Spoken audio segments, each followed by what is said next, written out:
This is Marianne Martindale with the Alliance for a Better Utah, and welcome to this week's edition of the Better Utah Beat.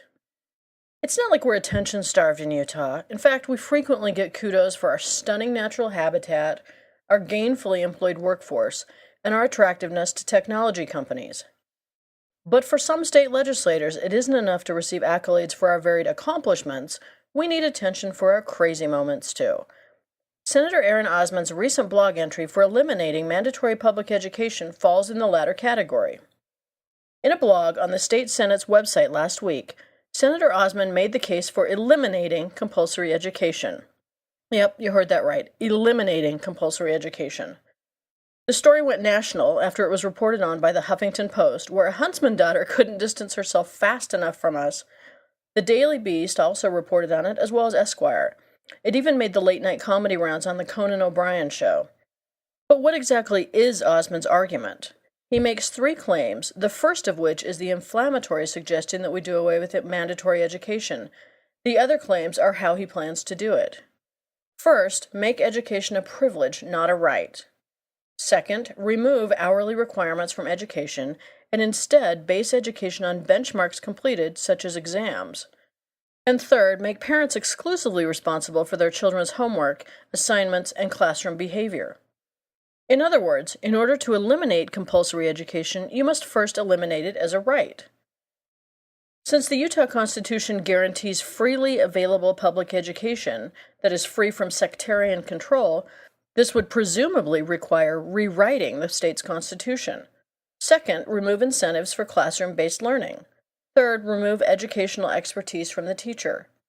But what, indeed, would be the effect of eliminating compulsory education?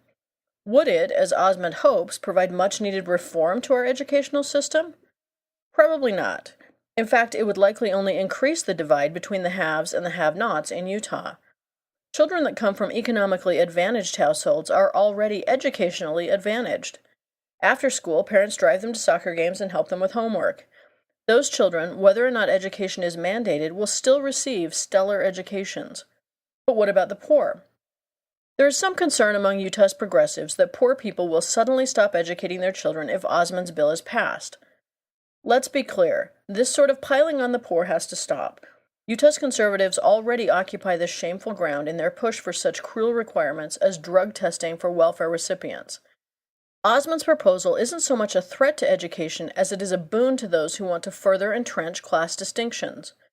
Is Osmond taking the first shot in what he would consider class warfare? Osmond's bill is not designed to keep the poor out of schools, but rather to keep them in by allowing the rich to opt out of public education.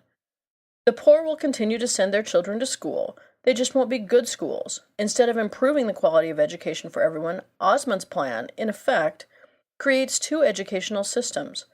A public education system that, without its public mandate, continues to be even more drastically underfunded in Utah, and an exempt class that can educate their students at home and in private schools with vouchers. As the Salt Lake Tribune's Paul Rowley also noted, Osmond has shown himself to be something of a pragmatic reformer in recent legislative sessions, but those attempts never quite panned out. This new proposal makes Osmond seem exasperated, choosing instead to throw up his arms as if to say, this reform business is just too hard. Let's just get rid of the whole thing. To Senator Osmond, we say, the really hard stuff, like education reform, is worth fighting for. This is Marianne Martindale with this week's edition of the Better Utah Beat. Have a fun and safe 24th, and remember, together we can make a better Utah. For more information, visit betterutah.org.